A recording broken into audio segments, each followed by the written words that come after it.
Hi everyone, Liliana, am I on screen? There we go. Yes. I'm on screen now. Hi everybody, good afternoon and welcome. My name is Rob Chatfield. I'm the director for the British Council in Argentina. I can see loads of names popping up on the screen. I can see people from Corrientes, from Cordoba, from Rosario. I can even see somebody from Egypt, which is pretty cool. So welcome everybody this afternoon. I hope you have had a great week during our second ELT week. We've had a record number of attendees, over 1,000 people coming to each session, which has just been absolutely amazing. Someone from Buenos Aires there as well, Liliana Antonia Mirasole. Hello, good afternoon. So this week we've had a lot of fun and we've learned a lot about teaching for the 21st century. And as you know, you can go back and watch any of the sessions that we've already done if you've missed them. We've had a very enriching and positive environment this week, lots of positive comments and positive feedback. So just let me remind you, safeguarding is a priority for the British Council. Comments and questions are welcome and encouraged, but let's just be respectful, kind, nice, positive. Don't share any personal or sensitive information. And if you've got any issues or concerns of anything that you see that we might have missed, you can contact us through the email we're posting in the chat. Please remember, at the end of the session, we will post a link to a quiz for you to answer and register your participation, and make sure your name, your surname, your email are correct. Otherwise, of course, you might not get your certificate. I would also like to thank the Ministry of Education in Corrientes once again. They've supported us in order to be able to award 1 point to teachers from Corrientes who attended all the sessions of ELT week. So thank you, Corrientes. So today, just before I get into the introductions for our speakers today, it's been an amazing week in terms of the people behind the scenes who've done all the work. And I'd like to say a really big thank you to Doble Productions, but an even bigger thank you to my colleague, Victoria Maineri, who has worked really, really hard this week behind the scenes. You see all of this just come out at the end and you watch the webinar and you enjoy it, but someone has to make everything work behind the scenes, and she's worked really hard this week, and I'm really grateful. So thank you, Vicky. So today we will begin our sessions with a talk for all of you on using drama to promote 21st century skills. Now, this is a really interesting area because drama is a really, really tricky area in the classroom with kids, but it's something, if you get it right, that can be incredibly enriching. So the talk today is from our very own Nadia Galati. She is a teacher of English, a translator, an interpreter. She's got experience of teaching young learners, adolescents, and adults, and she's been working as a teacher for more than 10 years. And she's currently with us in the Remote Teaching Centre in the British Council as a teacher coordinator and a special projects focal point. So welcome, Nadia. Have a great session. Enjoy, and I'll see you in an hour. Thank you. Thank you, Rob. Thank you very much for the introduction. And welcome everybody to this webinar on drama and 21st century skills. Let me share the presentation. I will ask you to please give me some thumbs up to let me know if you can see it. Hold on just a sec. Just sharing. There it is. Can you see my presentation? Oh, perfect. Excellent. Thank you. Good. I'm super excited to deliver this session for so many people from all over the country, and we have people from neighbor countries too. Let's begin.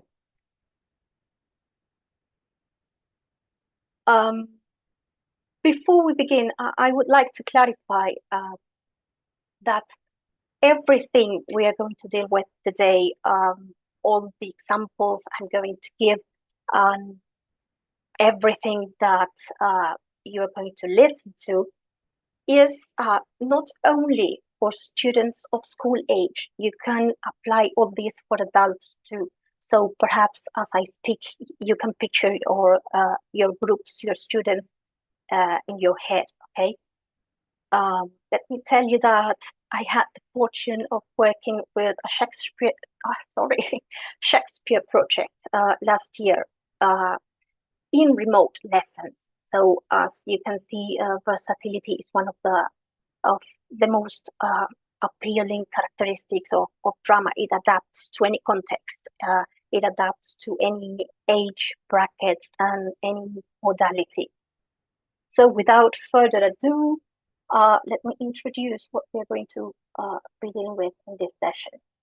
We will be talking about drama and 21st century skills, as I told you before. why choosing drama to promote these skills, what kind of activities we can do. We will see that drama can be used not only to have fun in class, of course, that's what our students like the most, but it also has deeper pedagogical elements, okay? We will also go through some challenges that we may face when working with drama, or even before when planning, let's say, our drama lessons. And finally, we are going to have a look at some sample activities, okay, so that you can have a more practical takeaway from this session. So, I have a question for you before we begin analyzing all these 21st century skills. I would like you to use the chat box and tell me, what do we mean by drama? You don't need to write long definitions, just the highlights of drama will be fine. I will try to read as much as I can because we are a lot. Okay, check chat.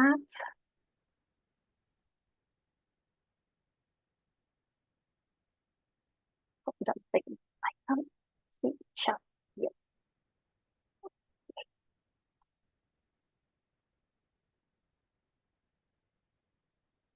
Sorry, technical problems. I cannot access the chat. I don't know why.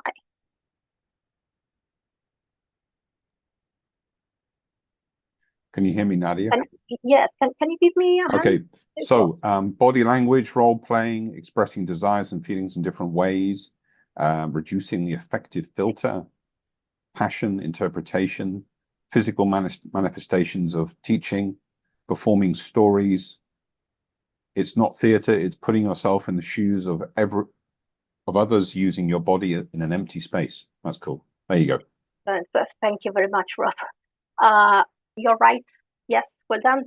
So that is, in fact, what drama is about. I will try to summarize it a little bit.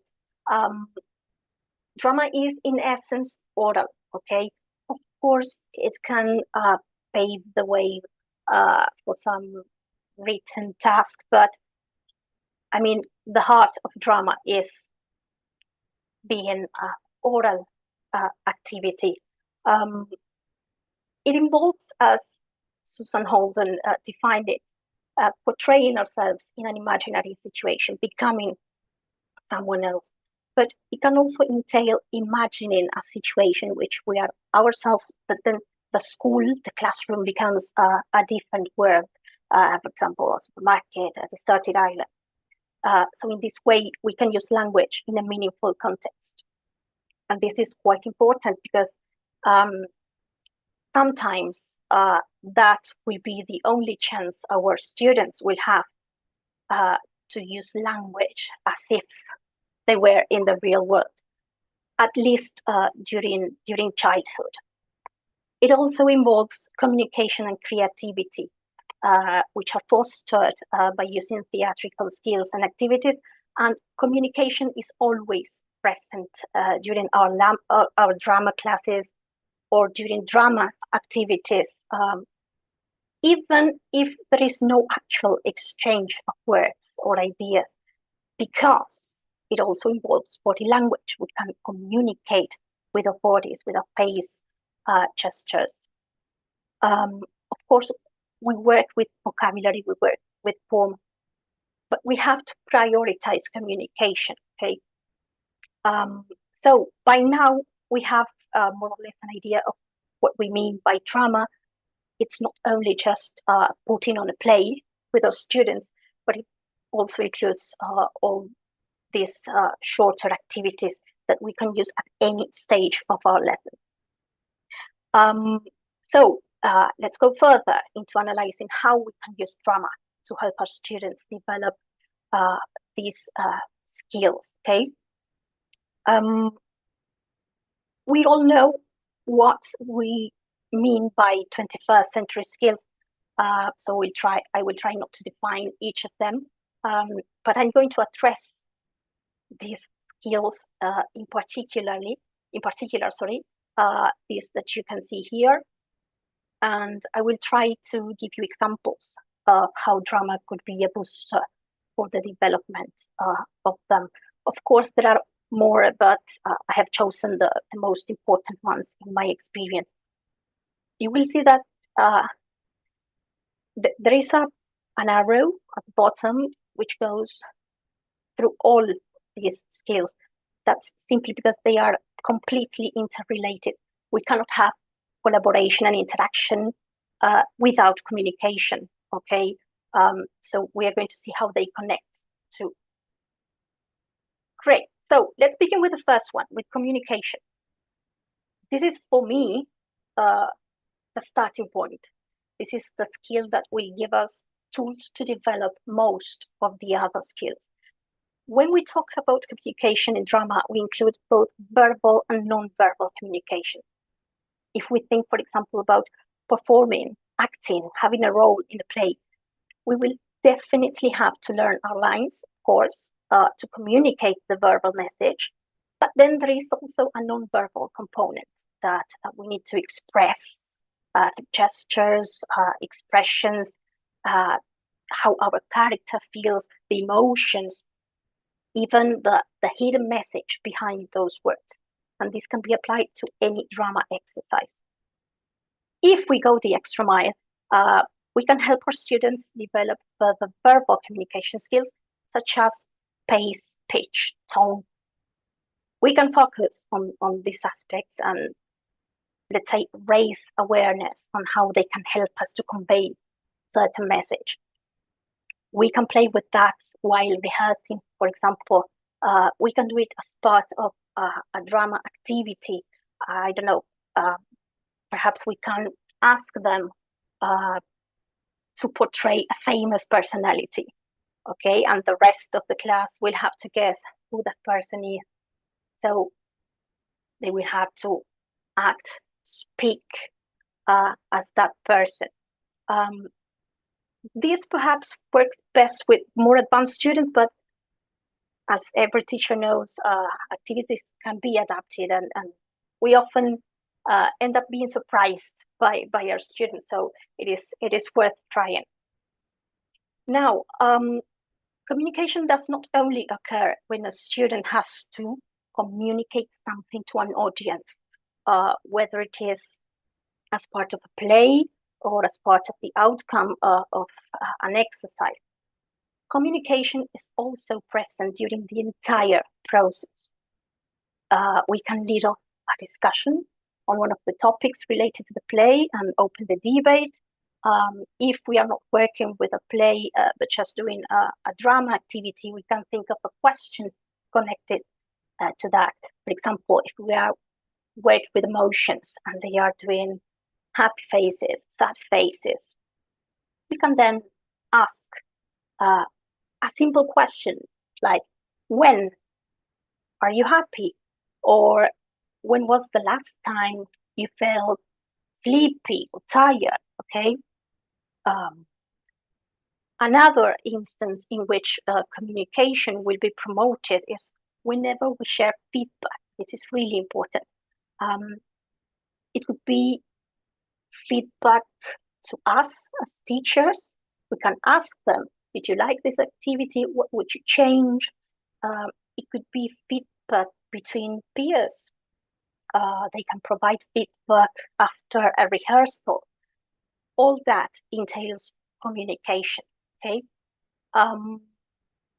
Now, as I mentioned before, these abilities, these skills, cannot be considered in isolation. They complement each other.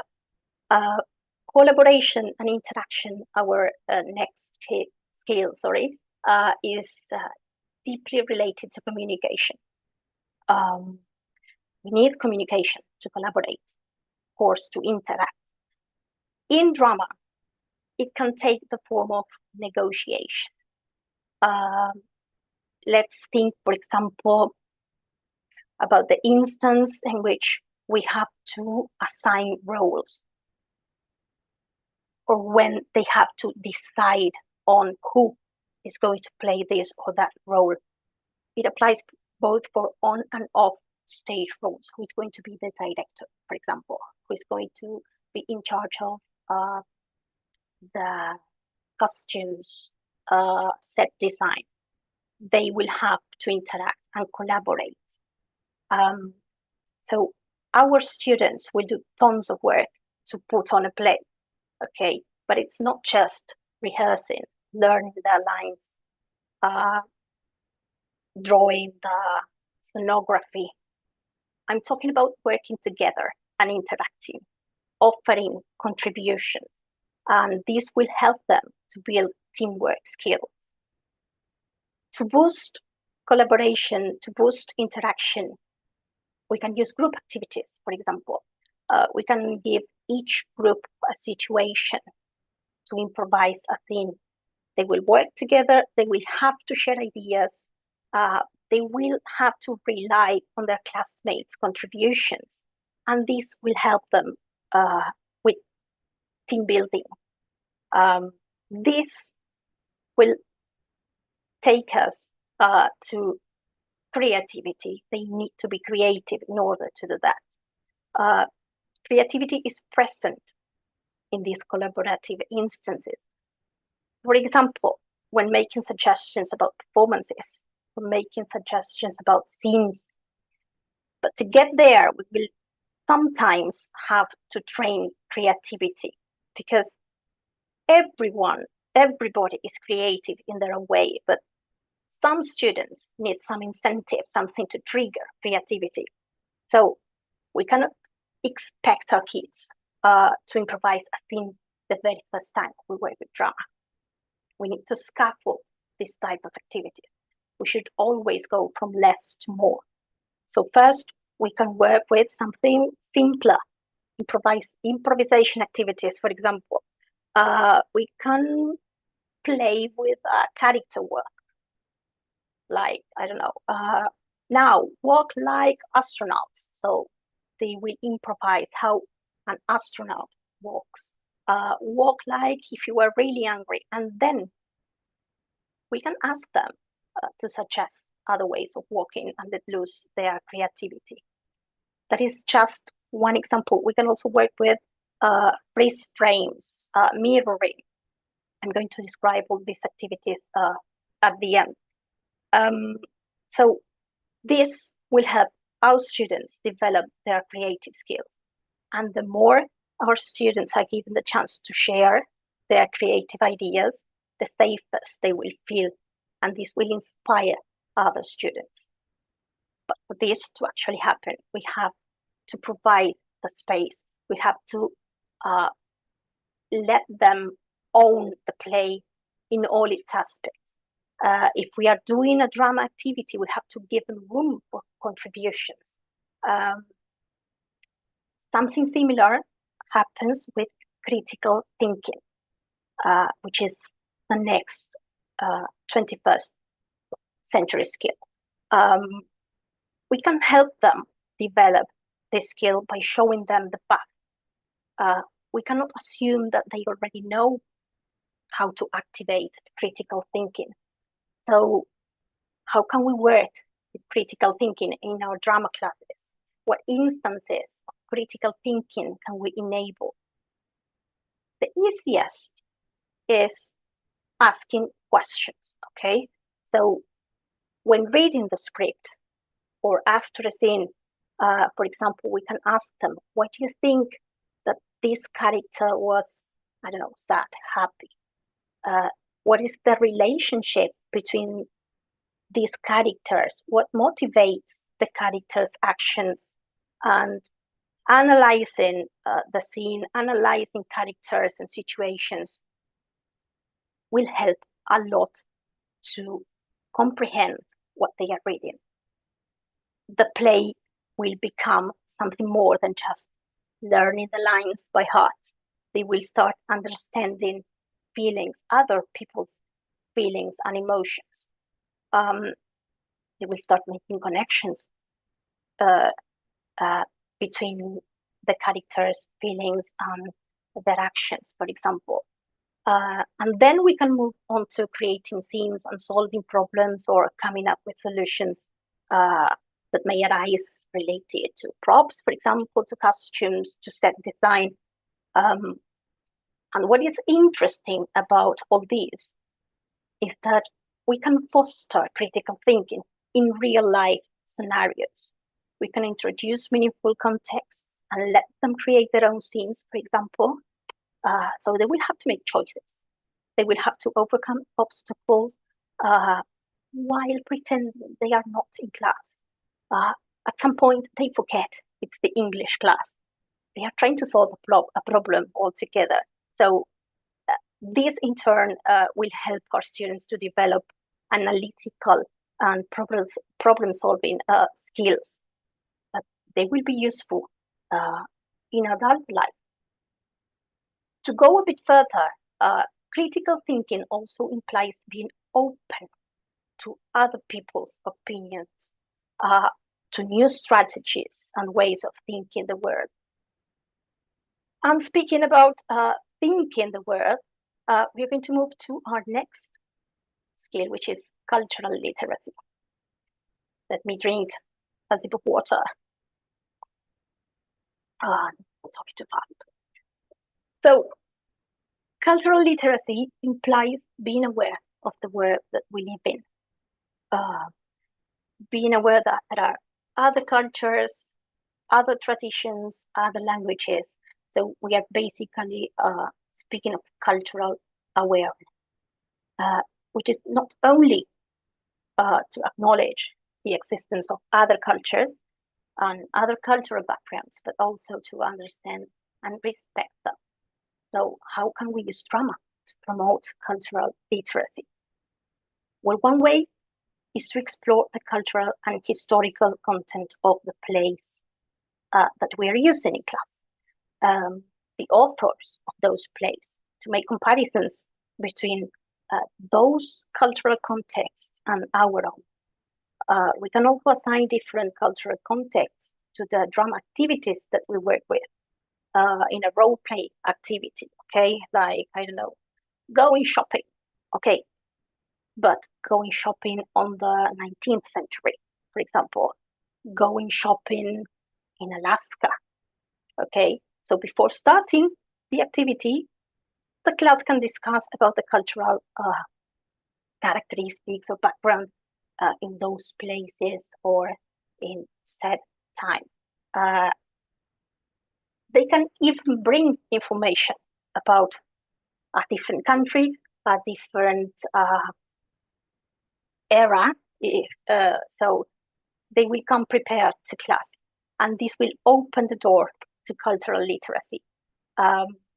So drama promotes cultural intelligence, and someone with cultural intelligence knows how to adapt and how to behave in different cultures and contexts, which is a skill that is one of the most appreciated in the globalized world today. Good. So, speaking about globalization, another skill that is quite important nowadays is leadership. When we talk about leadership skills, we talk about many of the skills that I have been describing. Leadership includes communication, interaction, critical thinking, okay, being aware of different social backgrounds, as I said before. And it also implies setting goals, working to achieve those goals and motivating others to do the same. If we think about this in the classroom context, drama is perhaps one of the most useful tools to work with leadership skills, because our students can practice becoming leaders, okay, while playing, while being the director of a play, while performing. If we think about the discussion that our students can have when deciding on roles, about, for example, discussions about stage or props design, these are also spaces to put their leadership skills into practice. If we stick to more concrete leadership activities, we can simply divide our class in groups. We can give them different prompts to put on a scene, and we can give one student the role of leader or director. And then we can do the same with a different leader each time. So next week, a different student is going to be the director, and they will start becoming aware of not only their own skills, but their classmates' skills, how or what kind of leader their classmates are.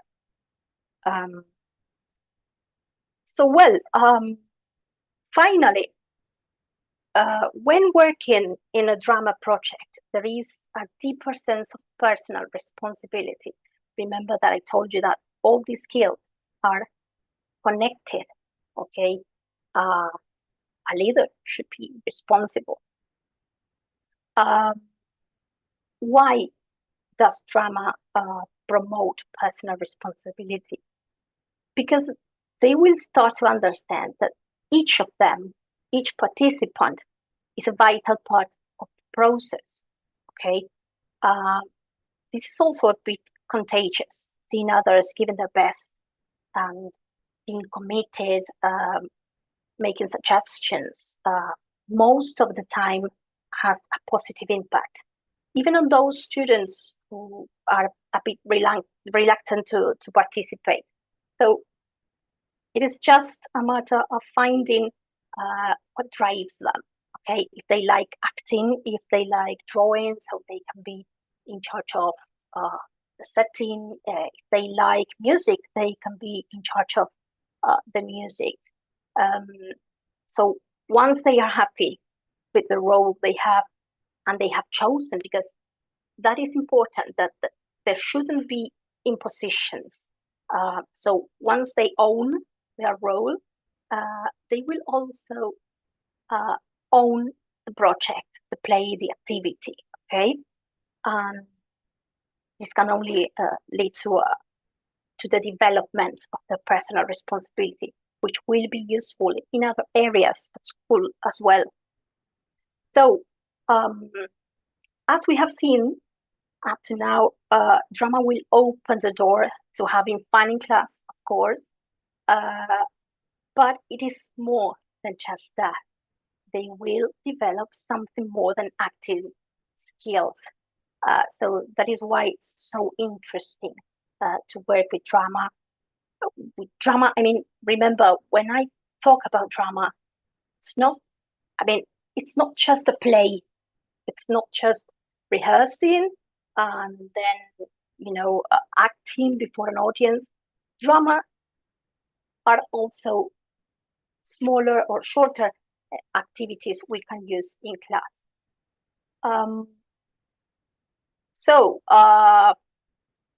enough with the 21st century skill. Now let's move on to, let's say, the hard part of drama. As I promised, we will have a look at the potential setbacks that we can bump into when working with drama, or even before. Okay, there are not many challenges, to be honest, but it is worth going through the most common ones, but the ones that, in my experience, we are more likely to find. So I have divided these challenges into two categories, okay? Before the class and during the class. We are going to have a look at them separately, and we are going to begin with those challenges that we might have before the class, which are choosing adequate and engaging material and time constraints. The first one is choosing material.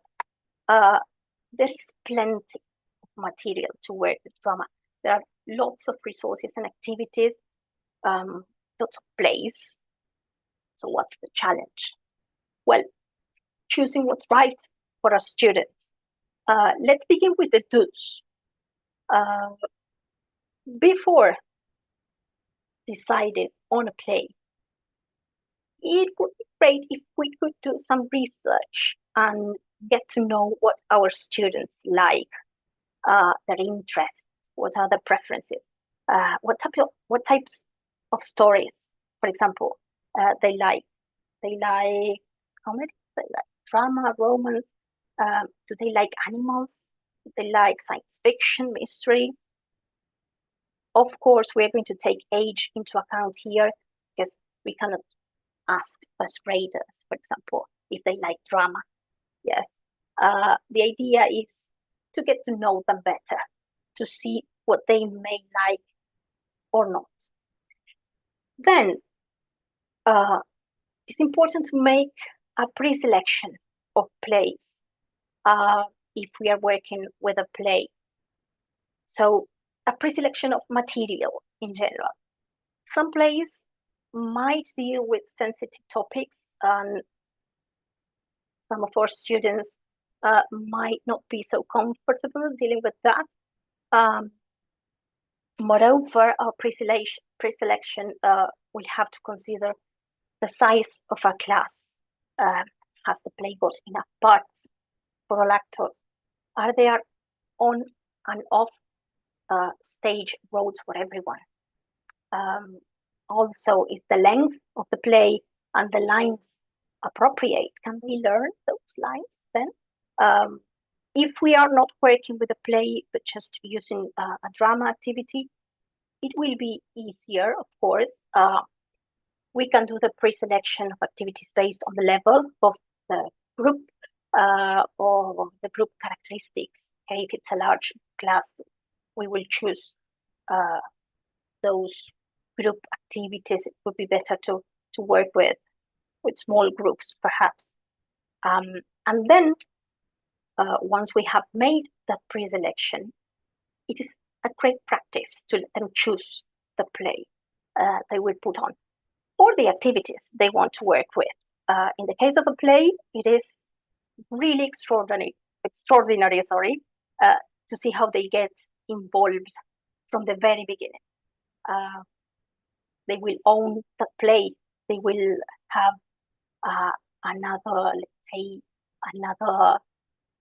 it will have another taste, it has a very positive impact on the process and the performance. And in the case of drama activities, we can do the same. It won't be probably possible to let them choose every class what they want to do, but we can give them options, and perhaps they know that on Fridays they can choose the drama activity of the day, for example. It will add an extra motivation. And finally, it is important to increase challenges gradually. We should introduce shorter and easier drama activities to prepare them. Then we can deal with more lengthy and demanding exercises. So we can start using our bodies and then move on to speaking drama activities. The idea is not to overwhelm our students. It is better to go from less to more challenging activities. And then the don'ts. And the first one, it's a bit controversial. I'm going to explain this. Don't underestimate your students.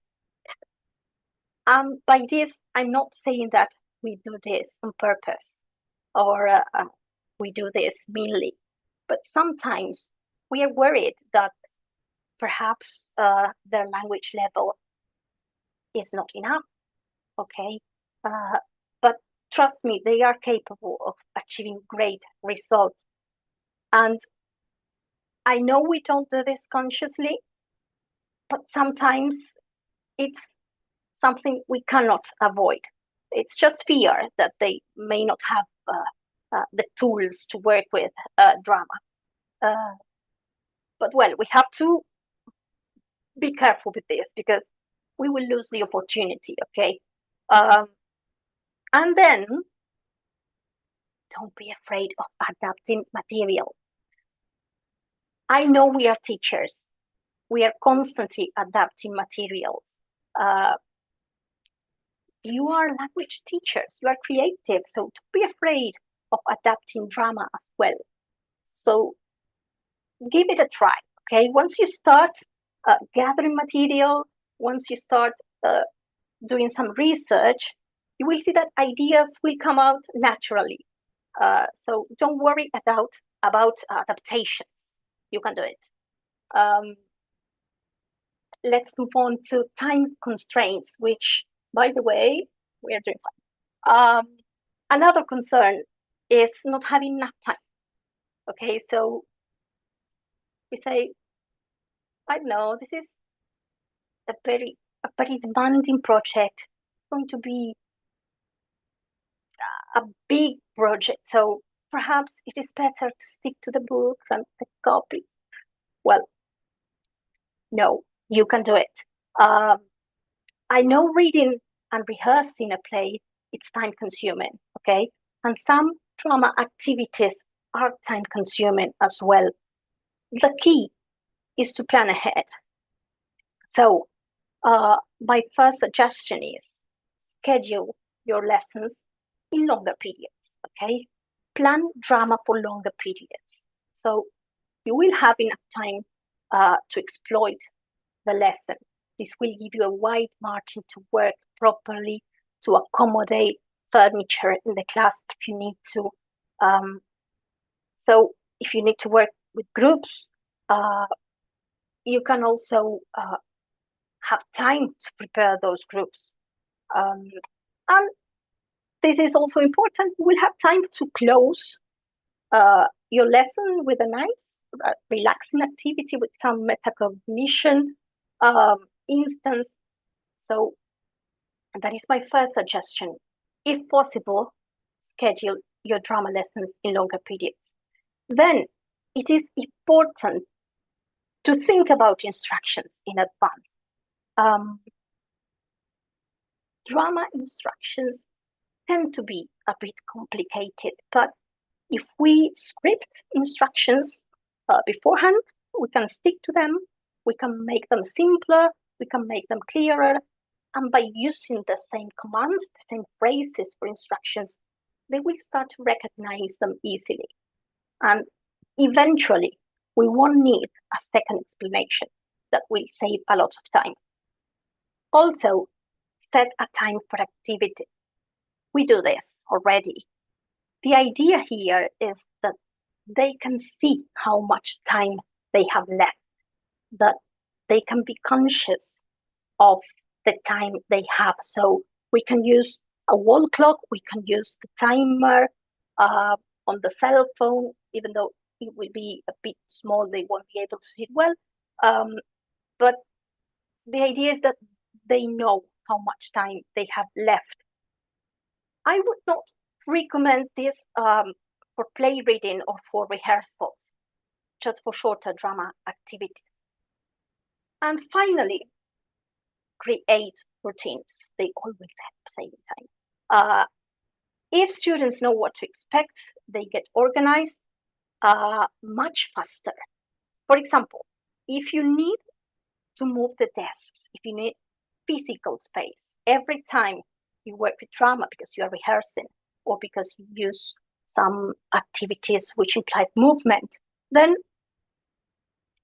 divide the class in two and give them that responsibility. So one group knows that we'll have to move desks away, and the other group knows that they have to put desks and chairs back on their place once the class finishes. So routines are very important, but they are not only related to the physical space. They are related also to the dynamics of the class. So, for example, you can save time by having groups ready, and then you can reshuffle those groups every 2 weeks, for example. If they work in pairs, you can use name pickers or cards to pair them up. Every routine related to the dynamic of your class will help saving time. Good. Okay. Now, classroom management. We are going to move now to the challenges that we may have during the class. this one, classroom management. This is perhaps one of the most common reasons why many teachers think twice before embarking on a drama project, because we think that, I mean, we picture ourselves in the middle of a very noisy and overexcited class, doing our best to get our students back to their chairs and back to silence. And we say, okay, never mind, I will work with a written exercise.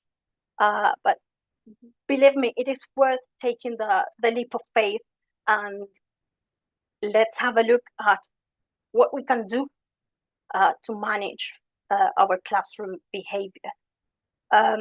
First, set clear rules, okay? Discuss them with your students. Let them know that a drama lesson is different from a regular lesson, that they will stand up, they will move, they will mingle, they will use their body, and that they have to take care, okay? It will be noisier than in any other class, but they can deal with that. It is important that they are careful and that they respect one another. You can involve your students when creating those rules. You can even make a poster so that they have them there when working with drama. Prepare your classes. I mean, we do prepare our classes, but sometimes we just leave the space for drama in our planning, and then we get to the class and we are like, am I going to do this or that? What about this? Have a list of activities ready, okay? Because they know when you don't prepare your class, and they will take advantage of that. Give clear and graded instructions. As I said before, this will save a lot of time, and it will prevent your students from becoming disruptive, okay? Because when they don't understand, they start to interrupt, to stand up, to speak with the student they have next to them.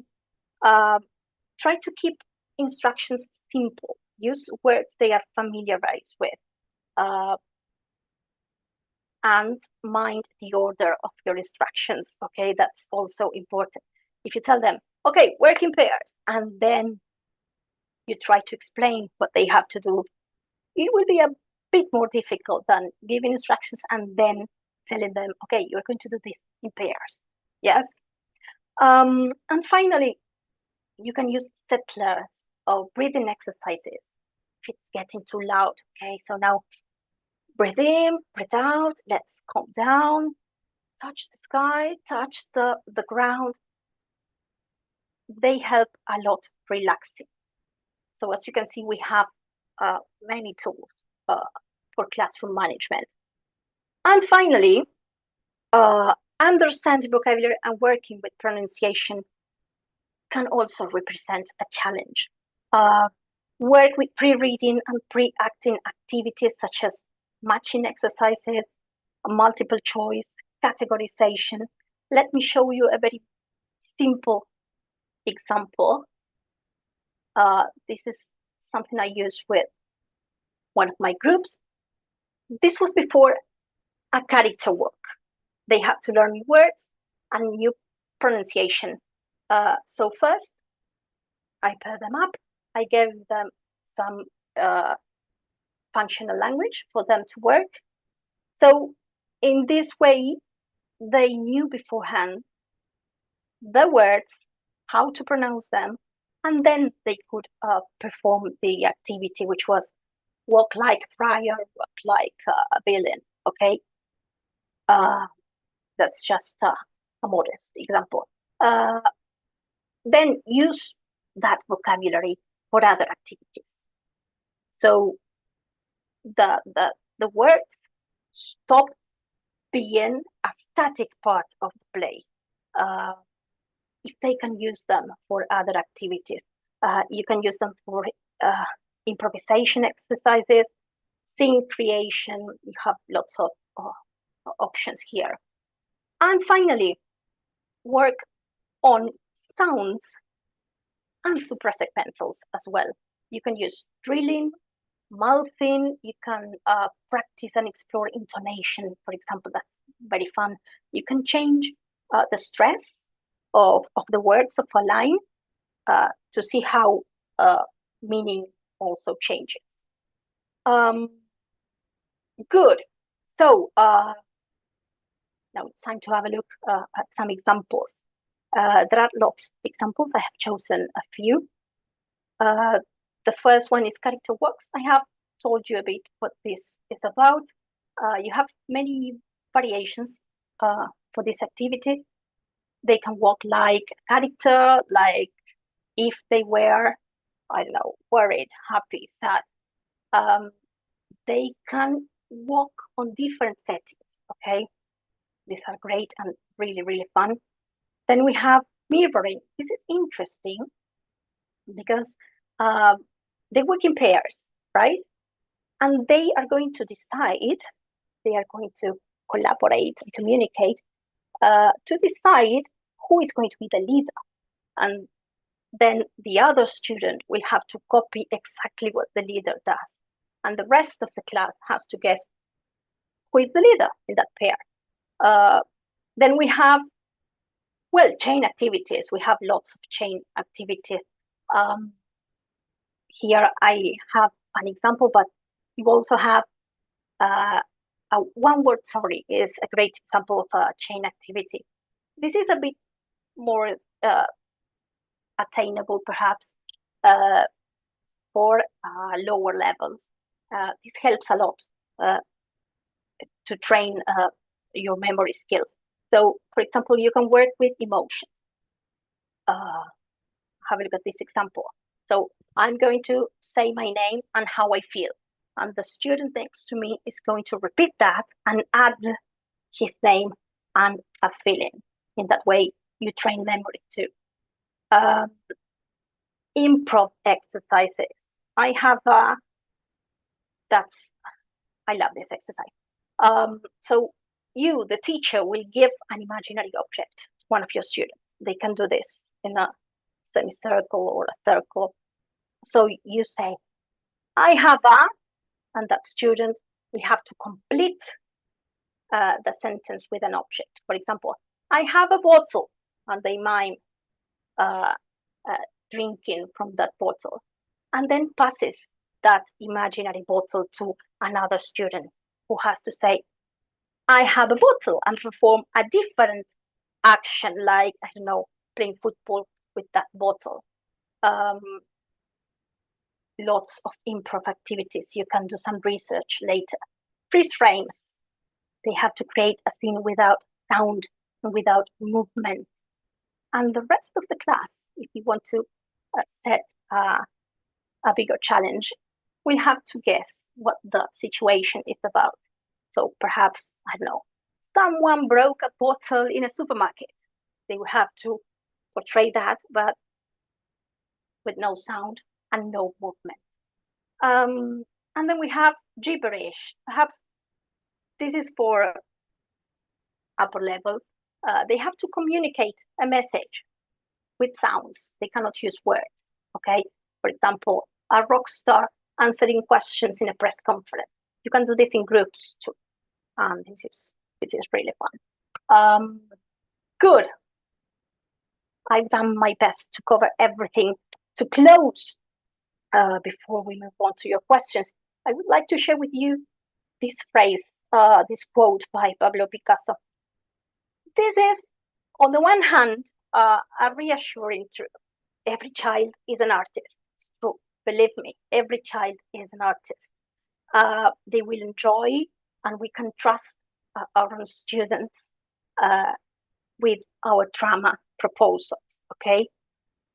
On the other hand, some sort of a warning, let's say, a positive warning, at least I like to think that it's a positive warning, like you were once an artist, so it's in you, okay? And believe in yourselves, because you are language teachers and we are artists, we are teachers, okay? It doesn't matter if you teach maths or arts or whatever, we are artists. There is an artist inside ourselves, so don't be afraid of drama. Good. So thank you very much. I was a bit nervous, as you could see, because so many people here. I hope that you leave this webinar with lots of ideas. We can get in touch if you have doubts or comments. You have my email there. Thank you, Rob, for helping me with the chat box. No problem at all. And you did great, Nadia. And don't worry, it's entirely normal to be nervous when you've got 1,000 people listening to you. It's absolutely fine. But hey, we got one quick question we want to deal with before we move on to our next speaker. This is a question from Raquel Elizabeth Teixeira. This is a question for Nadia. Sometimes when we want our students to speak in English, they tend to be tense or nervous. Could it be that drama-related exercise may help them to feel more confident in their bodies and therefore to express themselves in language? Definitely. I mean, that is the ultimate aim of drama, of introducing drama to our lessons, that they, relax, that they don't see it as the English class. We're having fun and we communicate as we can in the best way possible. But definitely it helps to let their language skills loose. 100%, 100%. I mean, there's a lot of evidence that drama, when you're dealing with drama, obviously when you're dealing with things in a different language, you're almost like you're playing somebody else in itself. But because you may struggle with a language, you feel self-conscious. So allowing them to step into another person, if you like, and almost like role play, it can take away some of the stress, but it's not easy. So thank you so much, Nadia. That was a wonderful presentation. You can now go and you have my permission to go and have a large glass of Malbec and kind of chill out for the rest of the evening. Yeah. Just water for me today. So thank you so much. Thank you. And just so everyone, you can see there's the QR code on the screen. Please feel free to scan that and you can go and do your quizzes. Now it's time for me to introduce our final speaker.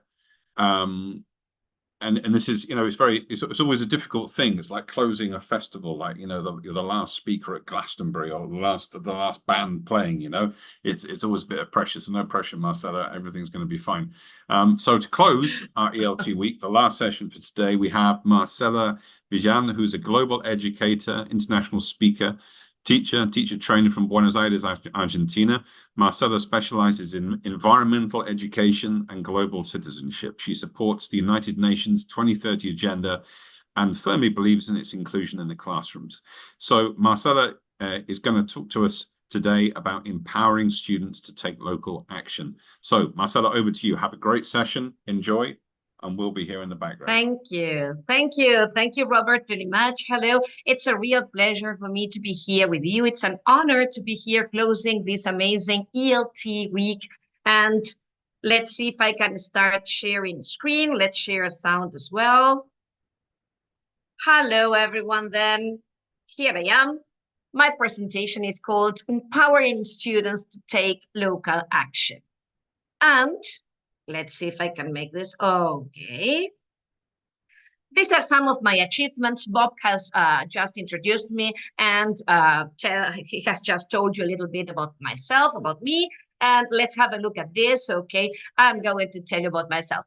Qualified teacher of English since 1996. I studied at Joaquín V. González, a great teacher training college here in Buenos Aires, Argentina. CISO certified. I've got several diplomas. I've got a bachelor's degree in English as well. I belong to the Global Schools Program from the United Nations Sustainable Development Solutions Network. I've got several courses abroad on global citizenship education and education for sustainable development. And this is a great achievement. More than 30 years in a classroom, 35 to be precise, okay? And I am a passionate lifelong learner. I believe that there is always something new to learn. And I do hope that today you learn something new with me. So let's see if we If this, okay, here it is. This is my LinkedIn banner where you can see lots of logos that belong to different NGOs that work for the betterment of education.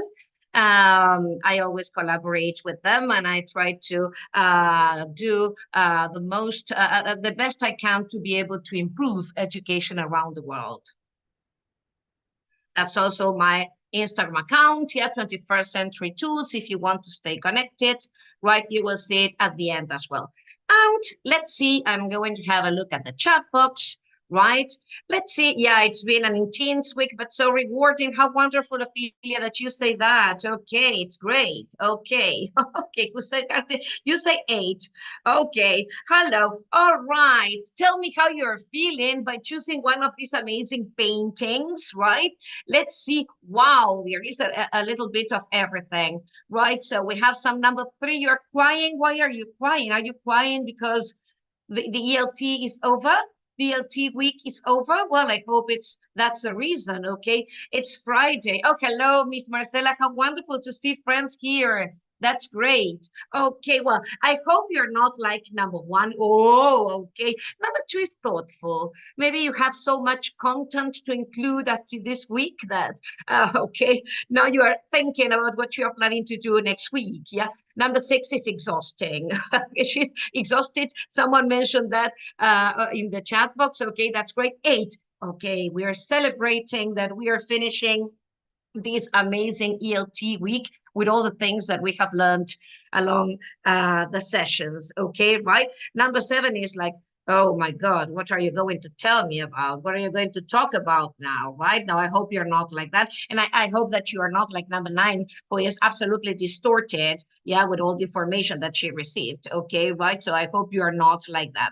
Okay, 8, it's Friday. We have to celebrate, of course. Yeah, well, how wonderful. 5, happy. That's right. Okay, yes, that's 1. That's excellent. Okay. 8, okay, well, wonderful. How about 4? Like what?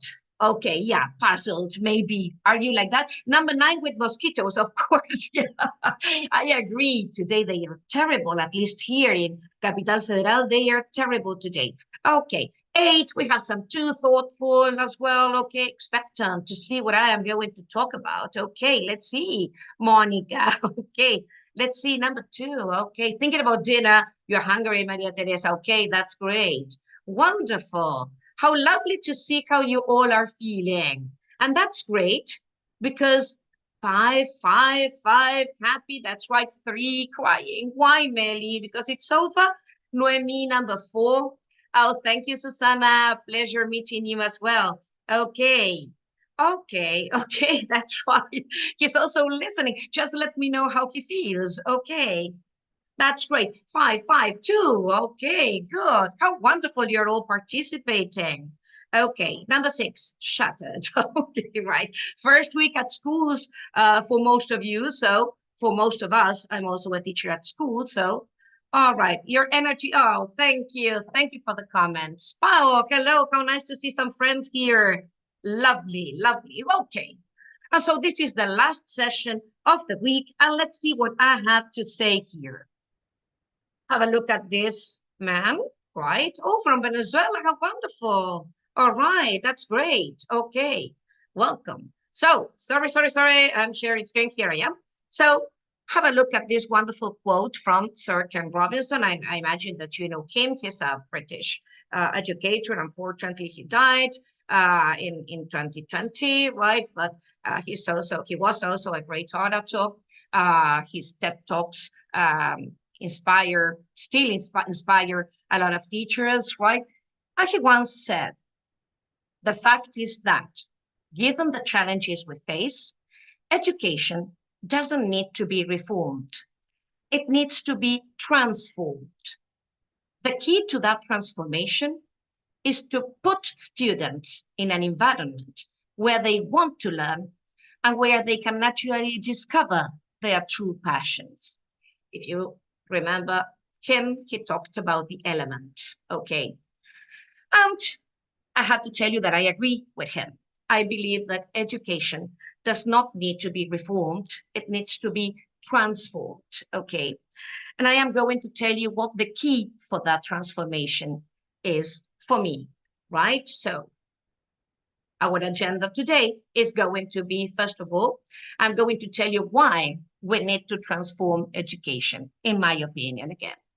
What exactly we need to transform, how we can do so, and then we are going to take some conclusions. So let's start with the why. Why is it that I think that we need to transform education? Have a look at this. We are currently preparing students for jobs and technologies that don't yet exist in order to solve problems that we don't even know are problems yet. Wow, how powerful.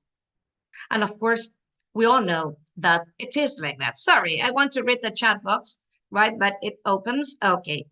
Yes, it's like that, right? We are preparing students for jobs and technologies that don't yet exist. When I started teaching, I'm 54 years old. I started when I was 18, 19. Imagine things were completely different, a completely different context, okay? At the time, we didn't have a cell phone. I went to my classes with a tape recorder, right? And waiting, yes, okay, for that sound to come out of it, right? So we didn't know what was going to come out of it. So, I mean, things were very different, right? In just 30 years' time, right, 20, 30 years' time, things have changed abruptly. We don't know what's going to happen with students that we have in the classrooms nowadays. We have so many things that we don't know what to expect, okay?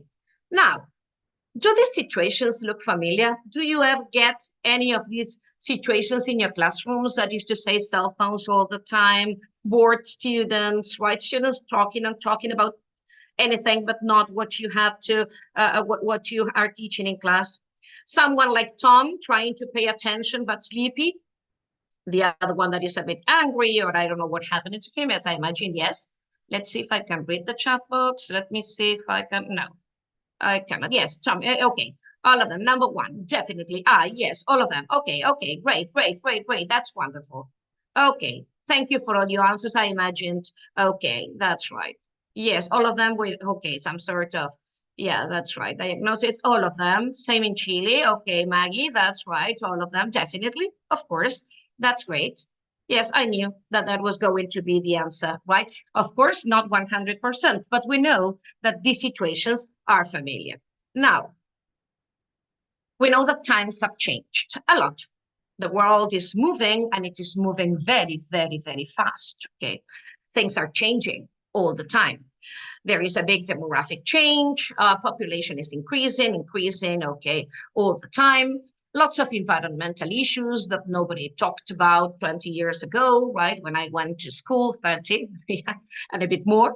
Okay, no one told me, no one talked about global warming and climate change, right? They were things that were not included in the curricula, right? Increased inequality, we know that. Technological advances, right? As I told you, when I was 30, my first cell phone was something like that, okay, like this, very big. I couldn't put it in my handbag, right? And it was just for communication, but no photos. No, I couldn't keep information in it, completely different.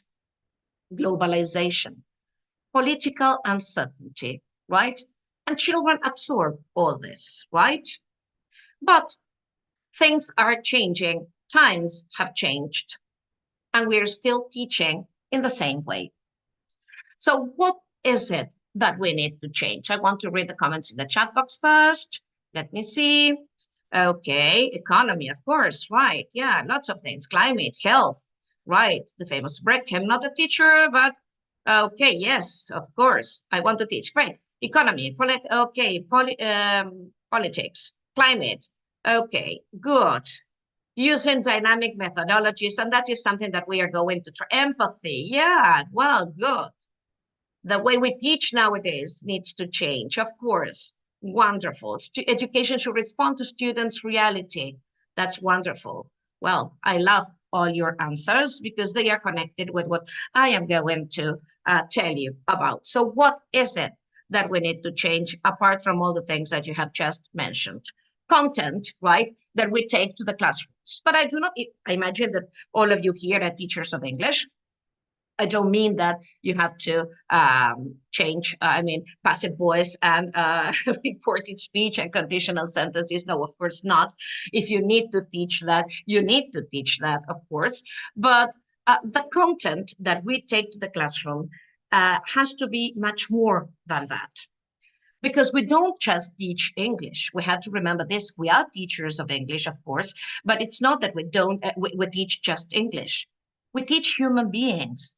And those human beings that you have in the classrooms, of course, they have certain needs, yes, that we need to provide, yes, with, let's say, some sort of solution or some sort of, let's say, ideas on how to solve or how to reach those needs.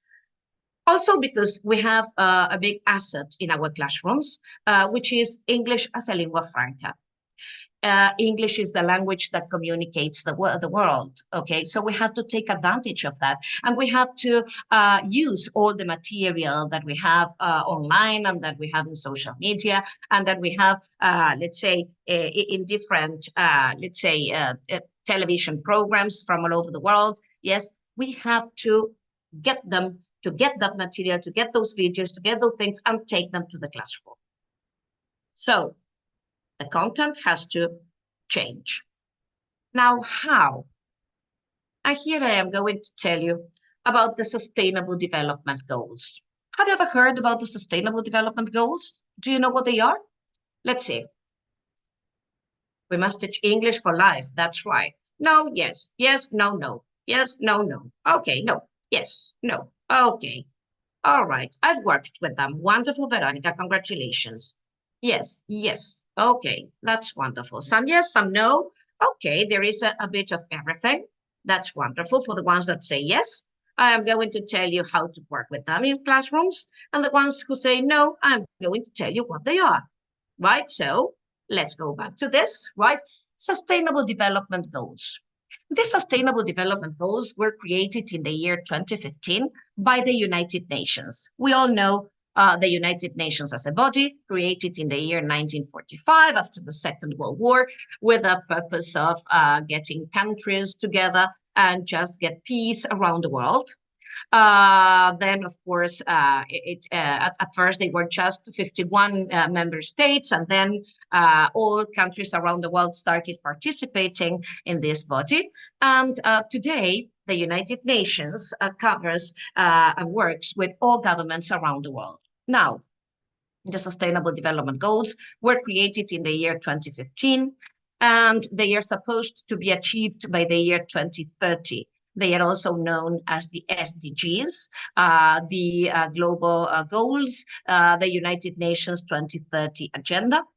But even though they were created in the year 2015, they were not the first goals that the United Nations created. In the year 2000, when the century changed, the United Nations realized and saw that there were some common problems, to most countries that needed to be solved. And they created, the United Nations created, the Millennium Goals. At that time, they were just 8 goals that included maternal health, because there were a lot of women dying at childbirth. It included poverty, trying to eradicate extreme poverty. And when we talk about extreme poverty, we talk about people that live with less than $1 or less than $1.50 a day. It also included AIDS as one of the things that the United Nations wanted to eradicate. Maybe you remember, if you are more or less my age or a bit younger, that in the year 2000, there were a lot of people dying because of AIDS. It was, let's say, a very important illness at the time. Lots of musicians, famous musicians, were dying because of this illness. And another one was, well, environmental issues, because at that time, everyone started talking seriously about, let's say, climate change and about global warming, right? So it started as a big issue for the United Nations. And education was also another very big topic. Primary education for all, because I imagine that you know that even today, there are a lot of children around the world that cannot go to school, to primary school. They cannot receive primary education. Well, that was great. They created these 8 goals and they gave these 8 goals to developing countries, to the governments in developing countries. And they said, okay, by the year 2015, you have to achieve these goals. Of course, we are talking about developing countries, right? And including Argentina, of course. And of course, when the year 2015 came, when the year 2015 arrived, developing countries had not been able to do much. Yeah, because you know that developing countries do not have the means to do many things. So in the year 2015, the United Nations added more goals. We have these 17 goals now that have to be achieved by the year 2030. And they said, okay, this time these goals are not going to be for developing countries alone. They are going to be for developing and developed countries at the same time, alike. And that was great, because now we are all working towards these goals.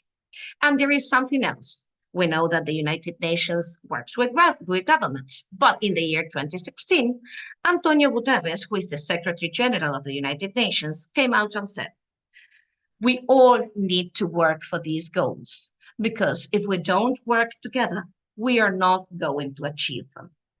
Now, we just have 6 years to go to achieve these goals. And if you ask me, I don't believe that we are going to achieve them 100%. But yes, if we work together, we are going to find a lot of solutions. And what is more, have a look at the goals, right? Let me see if I can show you the video. Now, this leads us to to here.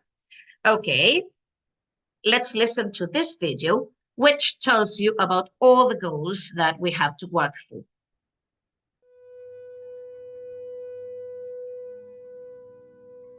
We can be. We must be the first generation to end extreme poverty. The generation Most determined to fight injustice and inequalities. The generation that saves the planet from climate change. And this is how it will get done. The global goals a 15-year plan for everyone, everywhere. with no one left behind. We will live in a world where nobody anywhere lives in extreme poverty. Where no one goes hungry. Where no one Wakes in the morning. asking if there will be food today.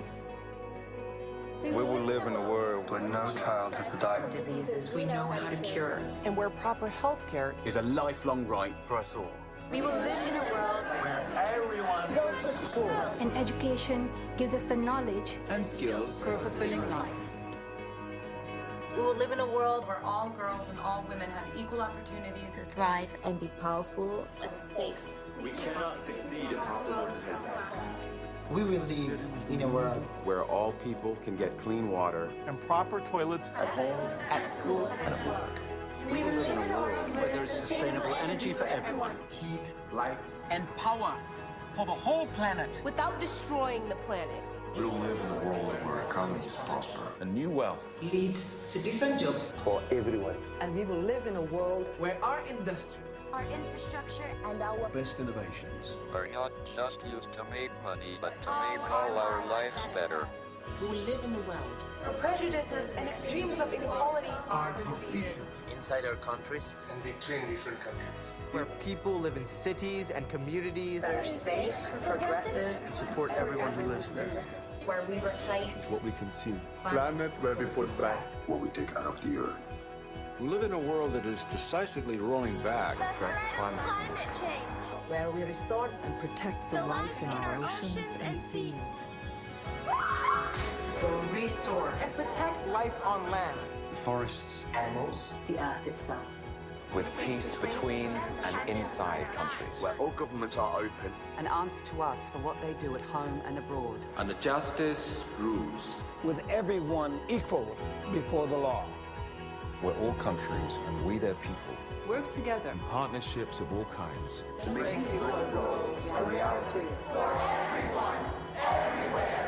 These are the United Nations global goals. For sustainable development. Let's get to work.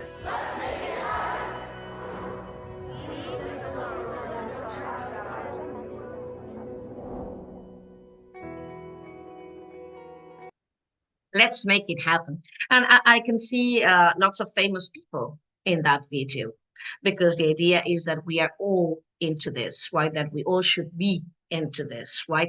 Especially we teachers, because there is one of those goals, right? If we go back, and the one that I'm sure you listened to in the video, number 4, which is called quality education. And when we talk about quality education, what is it that we are talking about? Does it mean that all your students have to get a 10 in their exams? No, of course not. It does not mean that. That means that you are a very good transmitter of knowledge, if you want, okay, right? But it's not, or that you prepare very easy tests, okay? But it's not quality education. Quality education is what Sustainable Development Goal wants to achieve by the year 2030. By the year 2030, the United Nations, right, a sustainable goal number 4, wants to ensure that all learners acquire knowledge and skills needed to promote sustainable development, including, among others, through education for sustainable development and sustainable lifestyles, human rights, gender equality, promotion of a culture of peace and nonviolence, global citizenship, an appreciation of cultural diversity and of culture's contribution to sustainable development. If our students need to achieve this by the year 2030, who's going to take all this to the classrooms? We, teachers.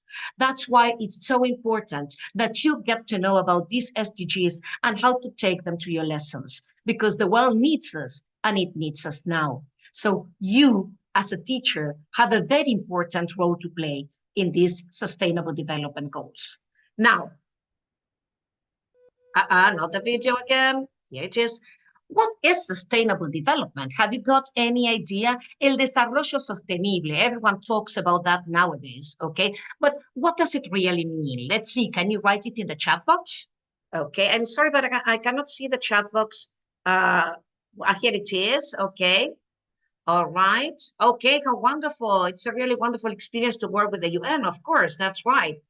Okay, the students should understand the topics. Very good. Produce without destroying. Good, Mateo. I like your definition. Any other? Any other definition for sustainable development? No artificial students, natural students, of course. That's what we want. Respect the environment. The environment is included. Very good. Keep developing in many areas without damaging the environment, of course. Tell Bill Gates to stop. Well, of course, there are many things that need to be stopped, but the problem is that we have to do what we can from at a local level. Refers to satisfying present needs without compromising the future generations to satisfy them. Juan Esteban, I loved your definition. Improve living conditions in all aspects, no more wars, okay, everything. All these topics are included, yes, of course, that's right. Basically, the one that Juan Esteban mentioned a few minutes ago, right? Yes. Have a look at this short video, only a part of it, which tells you what sustainable development is all about.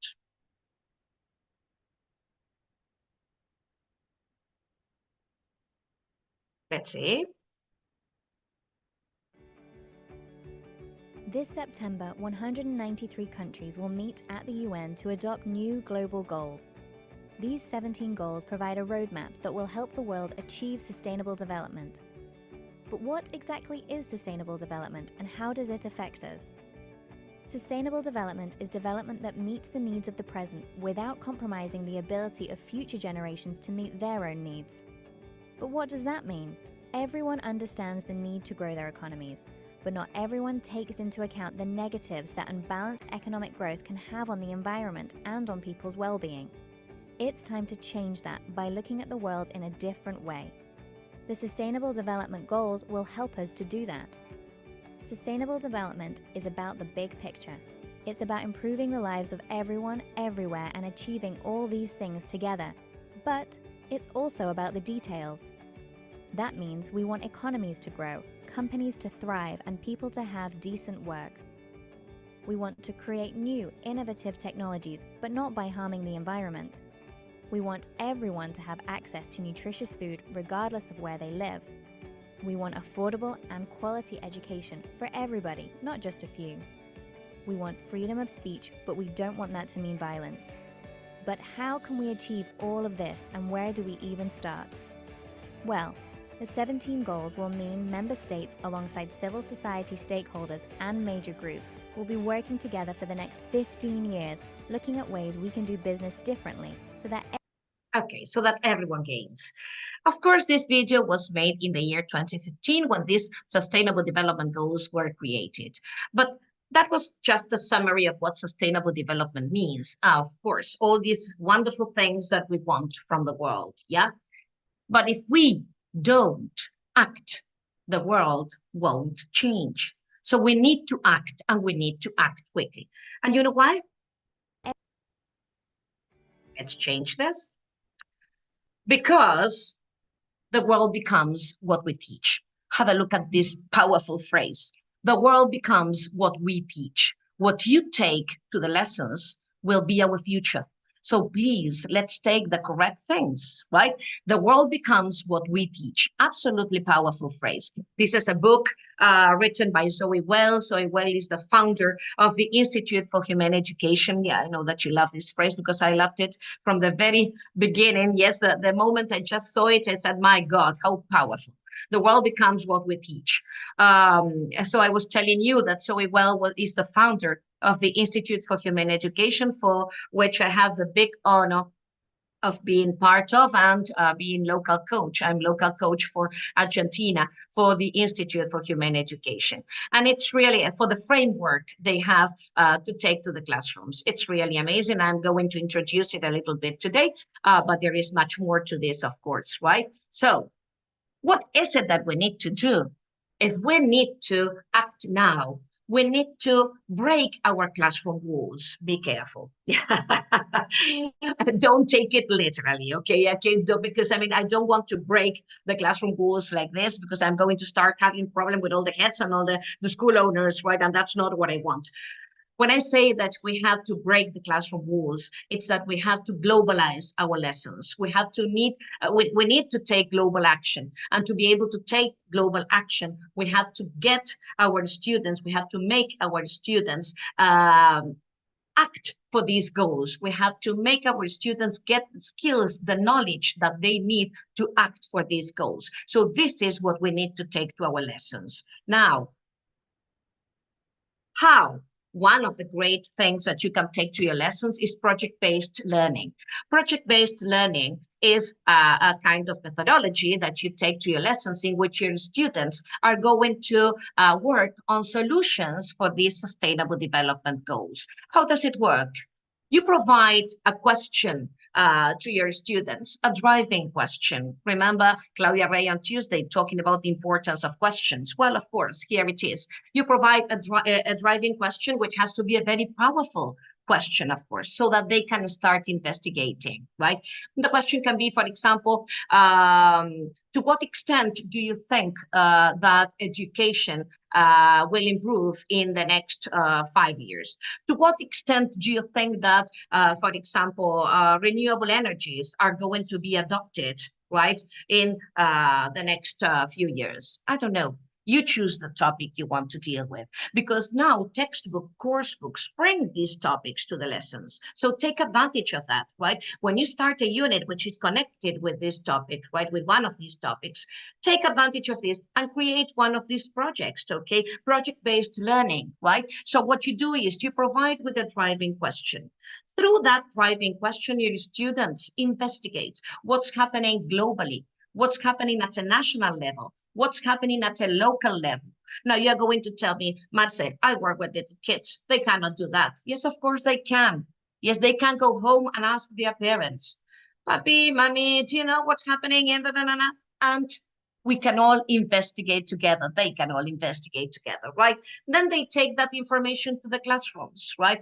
And they also see that those problems that they are investigating about happen around them. And that is when you're going to make them take local action, right? When they bring these things, these ideas of what is happening around them, right? And they have to start thinking about solutions, thinking of solutions, right? To help the world with these problems, okay? It's when they are going to start feeling that they can change the world as well.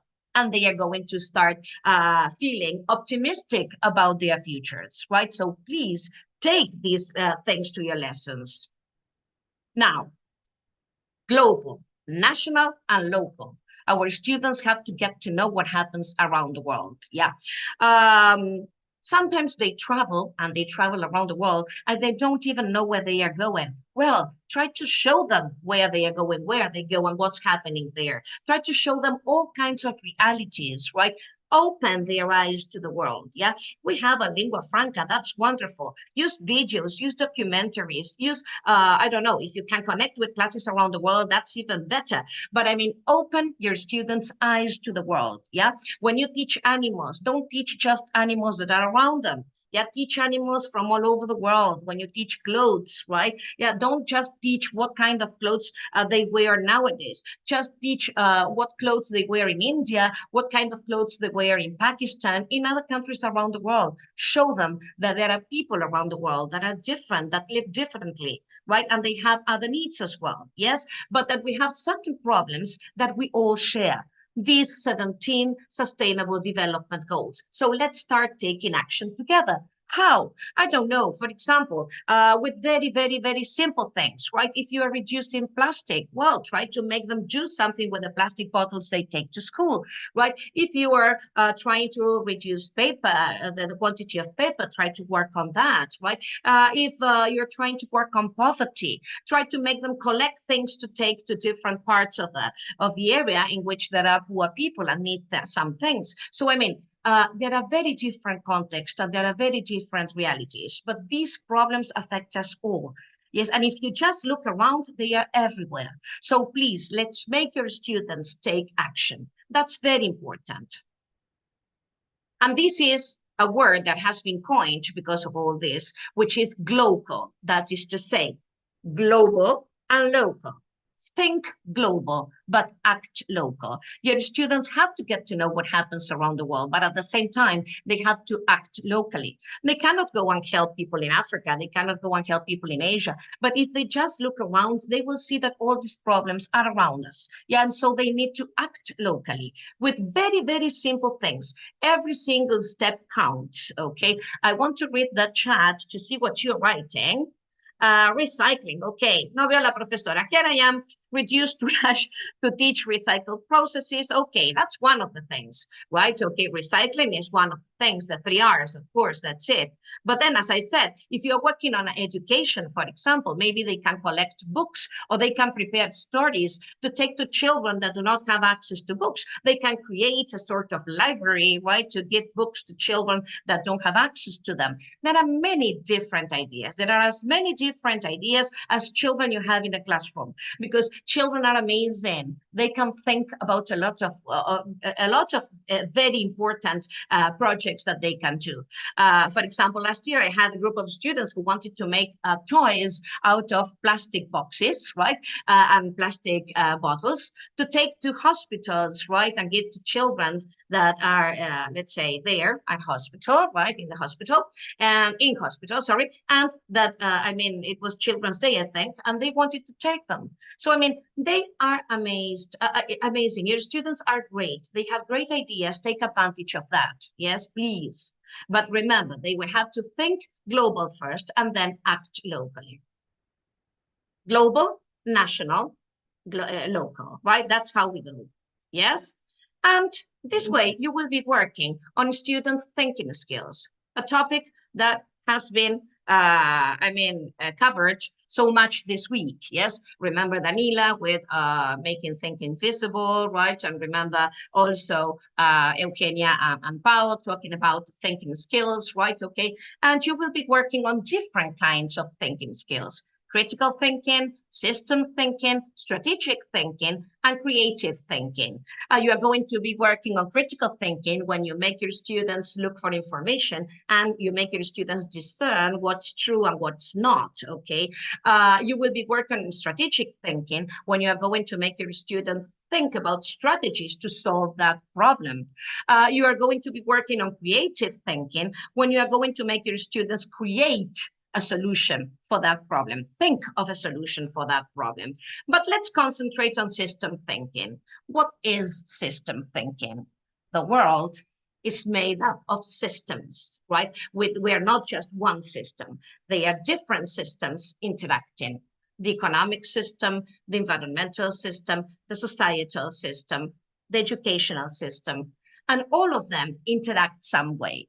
So system thinking is a school of thought that helps us see the interconnectedness of our world.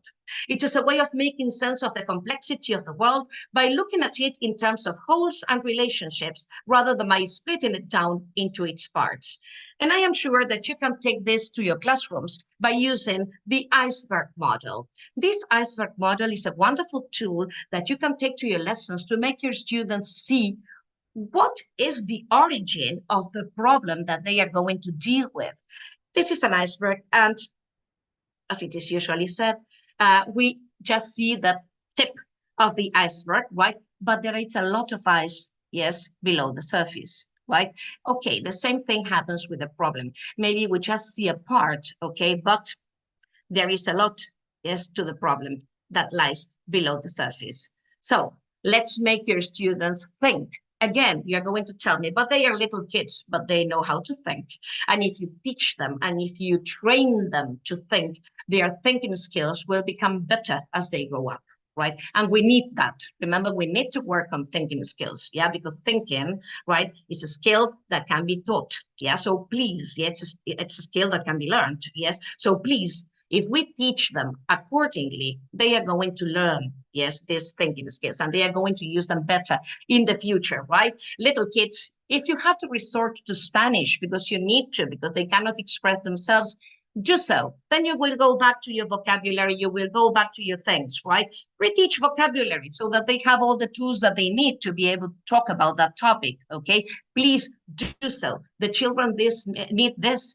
They don't need just to learn table, chair, right? The little things. No, they need much more. Adolescents, of course, you can exploit this because this is what they really need now. In 4 or 5 years, they are going to be in the workplace and they are going to be working in a lot of companies that nowadays take action towards the global goals. So please take these topics to your lessons, right? You can do lots of activities that I am going to show you in a minute. Now, let's connect the dots. What do I mean with this? This week, which has been amazing, we have learned lots of things, right? Well, now let's connect them all to use them with the Sustainable Development Goals. Do you remember, Kai, in our first talk last Monday? Well, he talked about values, right? And the importance of values in a lesson. Well, if you are going to work on the Sustainable Development Goals, you are going to be working on a lot of values. First of all, empathy to the problems, right? Empathy to people that are having different problems around the world. You are going to be working on responsibility. You are going to be working on respect to other cultures and to other people and what's happening to them. So please, right? The Sustainable Development Goals can be used to work on lots of values. Please use them. The C booster, right, that Eugenia and Paul talked about. Remember, critical thinking, creativity, please, okay? I have just told you that they can be used with the Sustainable Development Goals as well. Claudia talked about the power of questioning last Tuesday, right? Remember, closed question, open questions. I just told you about the driving questions that we need to make our students start their investigation on the global goals. On Wednesday, Belen and G told us about the lighthouse effect. Yeah, you becoming the guide of your students. Here they are. The Sustainable Development Goals will help you, yeah, to become the lighthouse your students need. Yes, you are going to guide them to work on all these world issues, right? That they need to work on. Danila told us about visible thinking. You remember, and using the thinking routines and all that. Wonderful to work on different topics, right? Connected with the global goals. 21st century skills. Billy yesterday, Nelia on Monday, Nadia a few minutes ago told us about the 21st century skills, creativity, collaboration, communication, critical thinking, all of them included here. Susan gave us a wonderful talk on engagement and not enragement. Yeah, if you take these topics to your lesson, your students are going to feel motivated, right? And they are not going to be enraged. They are going to be engaged into your lessons. Gustavo told us about funny and memorable lessons. Remember the Clara approach? Okay, it can all be applied to these sustainable development goals. Now, your students, if you work on the Sustainable Development Goals, will feel that they are part of the solutions that the world needs. Yeah, they will feel they can change the world. And that's wonderful. They will go to your classes full of optimism, right? And motivated to work. So take advantage of that. Yes, please. Use. It's not necessary for you to tell your students about every sustainable development goal. Of course not. But you need to take the topic to your lesson, right? The topics your students need to know about. Remember that. My call to action is that first you educate yourself on these issues, because unfortunately they are not topics that we learn at the teacher training college, right? And few teachers take this to teacher training colleges. It would be great if we all learned about this, but it's not the case. So train yourself, educate yourself on these issues. How? By watching videos, by reading a lot of articles that I am going to give you you are going to, I prepared a QR code for you in which I included a lot of articles connected with these topics, but include the SDGs in your lessons. Again, don't show them the picture of the global goals. No, just include the topics. Yes, if you want to do all the other as well, wonderful, but it's not necessary. The idea is that you have to work on these goals. Now, don't panic. If this seems too much to you because you say, no, Marcela, but I don't have the time. Yeah, I have to prepare my students for that certificate at the end of the year. I have to prepare my students. I have to follow a certain curricula. My head won't allow me to prepare these things, okay, to do these things. Don't panic. There are very simple ways in which you can take these sustainable development goals to your lessons, right? Start small. Start small, little by little. Yes, and you will be able to reach, yes, a wonderful goal. Include it by using readers, short stories that talk about these topics. There are a lot of readers, yes, but a lot of editorials. They all have the readers and short stories connected with the oceans, and what's happening to the oceans. They are polluted, they are full of plastic, connected with animals and what's happening to them, that we are killing them and this and that, connected with energies, connected with, let's say, poverty, or the little boy that did not have access to education and this and that. So please use those stories, use those readers to start motivating your students. Picture descriptions. Wow, that's wonderful and so simple. Yeah, all the books, all the textbooks, the course books have these topics now included in the lessons, right? In their units. So please, right, use the pictures they bring to start debating, and you start making your students talk and find solutions to these issues. Debates, if you're working with adolescents, this is great. Songs, lots of songs that talk about these issues. And here I'm going to say something. You know that I am 54 years old. There is a song by Michael Jackson, called Earth. It talks a lot about the problems that the environment is having nowadays. So that's wonderful. You can use it, and you can not only do listening comprehension, but also at the same time include these topics in your lesson. Films, documentaries. Sorry, I pressed the wrong button. Okay. Films, documentaries, okay. The Lorax, for example, is an amazing film for little kids, yeah, to talk about environmental issues, right? Document the importance of trees.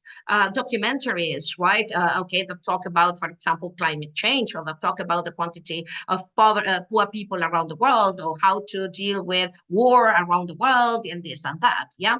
Videos. Lingua franca, I told you.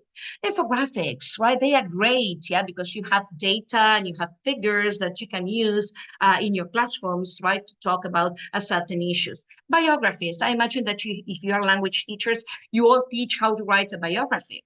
Well, but don't teach how to write the biography of William the Conqueror, right?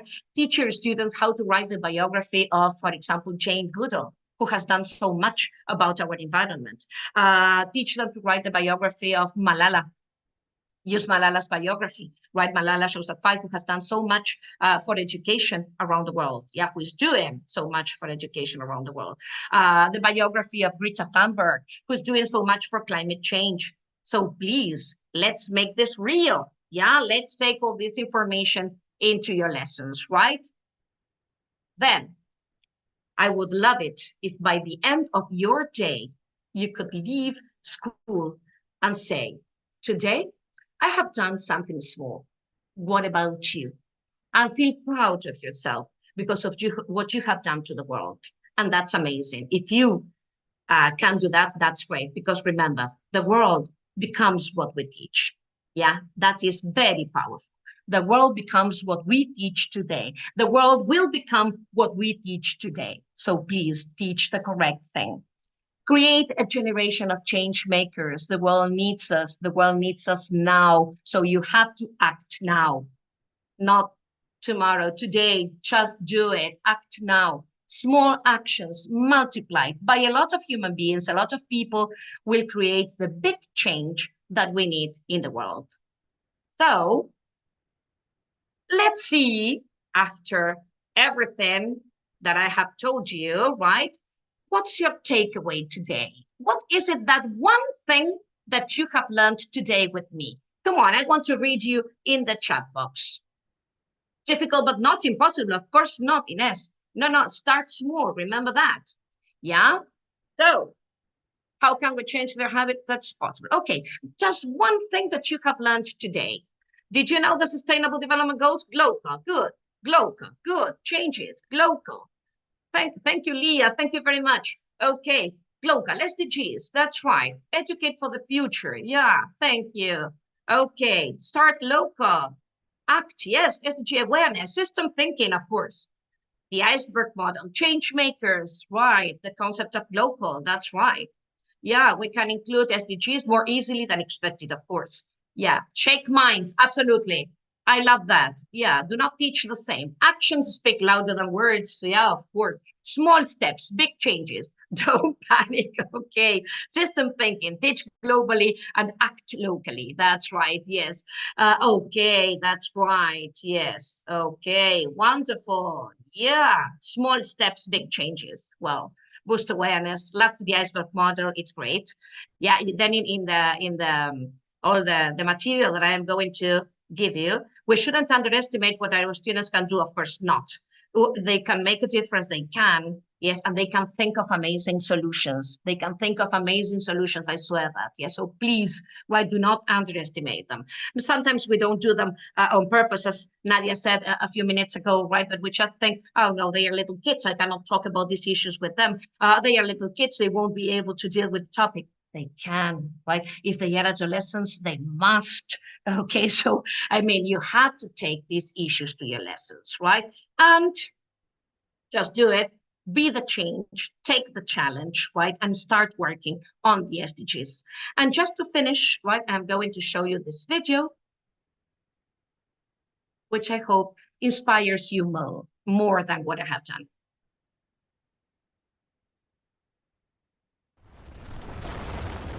We are constantly being bombarded by problems that we face, and sometimes we can get completely overwhelmed. The story of the hummingbird is about this huge forest being consumed by a fire. All the animals in the forest come out, and they are transfixed as they watch the forest burning, and they feel very overwhelmed, very powerless, except this little hummingbird. It says, I'm going to do something about the fire. So it flies to the nearest stream, takes a drop of water, and it puts it on the fire and goes up and down, up and down, up and down, as fast as it can. In the meantime, all the other animals, much bigger animals, like the elephant with a big trunk, could bring much more water. They are standing there helpless, and they are saying to the hummingbird, what do you think you can do? You're too little. This fire is too big. Your wings are too little. And you're big, so small, you can only bring a small drop of water at a time. But as they continue to discourage it it turns to them without wasting any time and tells them, I am doing the best I can. And that, to me, is what all of us should do. We should always feel like a hummingbird. I may feel insignificant, but I certainly don't want to be like the animals watching as the planet goes down the drain. I will be a hummingbird. I will do the best I can. So remember, the world needs us. So please do the best you can. It doesn't matter if there are other teachers who don't do it. You do the best you can. Include these topics in your lessons. And just to finish, and I'm just okay. Here you have two QR codes. One leads you to my Instagram account. The other one leads you to a lot of material that I have prepared for you, right? Including this amazing booklet that British Council has about on how to integrate these sustainable development goals into your lessons, in which you're going to find lots of ideas you have to take to your classrooms as well. Thank you. Thank you very much, British Council. It's been a real honor for me to be here with you. Thank you, Victoria. Thank you, Liliana. Thank you, Robert, for being so kind, so attentive always. And it's been a real pleasure for me to be here with you all today. Thank you. Thank you, Marcela, so much. It's been wonderful for us, on the contrary, to have you with us today. And, you know, I think we got a bit of time, so let's have a couple of questions. So one of them is from Cynthia Barrio. It's a very interesting question. The SDGs are really inspirational. However, some parents do not agree with the institution which leads them. How can we respond to that issue? Okay, we don't have to respond to the institution. I just told you a few minutes ago that I do not think that they are going to be achieved 100%, unfortunately. Maybe that depends on governments, maybe that depends on other things. But if we, common people, work towards these issues, work on these issues, and make other people work on these issues as well, for sure we are going to reach better solutions, right, than being like this without doing anything.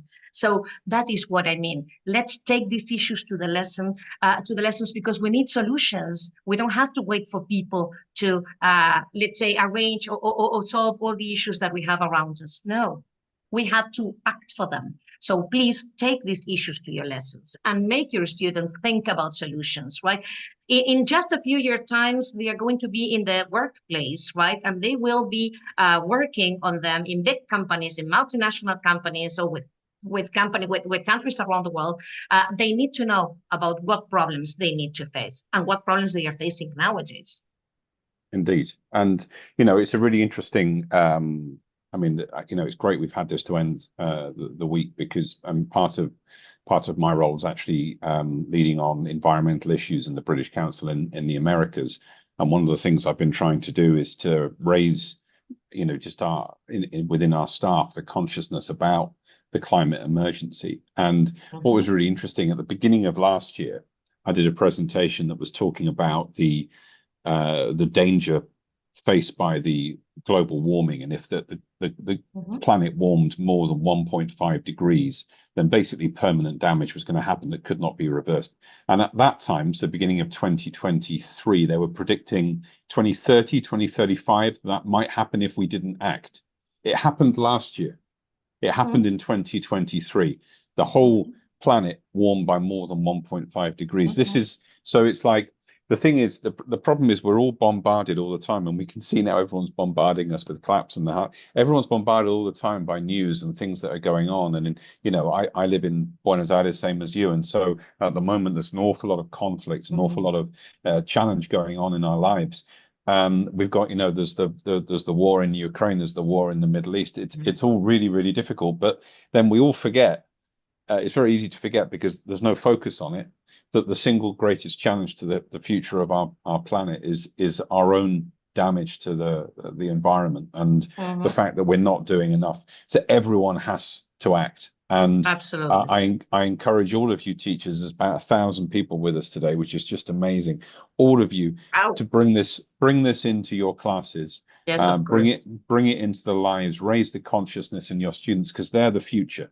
You know, I'm 52 years old now. I've had my chance to do something positive for the planet. And I hope I've done something. But you know, it's been really inspiring, Marcela, and thank you so much. Thank you, Robert. Everyone. You know that I just want to add a comment to what you have just said. You're talking about global warming and the big problem that we are having nowadays. And I do teach environmental education. I am a teacher of environmental education, and I cannot believe that there are students when I start my classes that don't even know what that means, and they have no idea what they have to do, yes, to solve this issue. So I think that we have, as I told you a few minutes ago, we have to educate ourselves on these issues and take all this to the classrooms urgently. We have an environmental education law, so let's take advantage of all that. Let's take all this to the classrooms quickly, now, urgently. Urgently, that's it. Well, many thanks. Thank you, everyone. Thank you, Robert. For your input this week. Thank you to all of our speakers. Thank you to the teams behind the scenes, to Vicky and Lily. Thank you to everyone for coming. Thank you for coming for all different parts of Argentina. You know, this is a great country, and we love it here. And you know, let's just all be positive and make our own contributions to how things are going to move forward. You know, it's the start of a school year. It's the start of an academic year. So let's go into it with the passion and joy that only teachers can bring. Our role is very, very important in the future of all countries. So I applaud you and I thank you all for attending our ELT week. And please have a look at the links, get your certificates, keep in touch with us, follow us, see what we're doing, and we'll speak to you soon. Take care, everyone. Have a great evening and have a great weekend. Thank you very much.